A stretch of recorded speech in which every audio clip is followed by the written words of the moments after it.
طالعه، مش هقول لكم شويه تراب وزباله.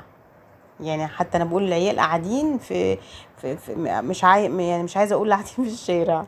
زباله بجد يعني.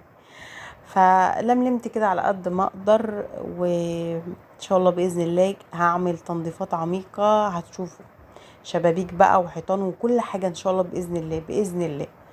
بأكد اهو باذن الله، علشان انا صراحه كل ما اكون ناويه اعمل حاجه بيحصل حاجه توقفني عن الحاجه اللي انا عايزه اعملها. فان شاء الله باذن الله تنظيفات عميقه باذن الله.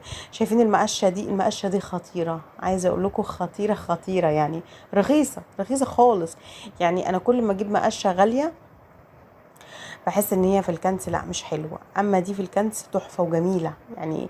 ال اسمه ايه، الوبره، لا مش وبره، الشعر بتاعها ده، يعني فاهميني؟ الشعر بيقولوا عليه شعر.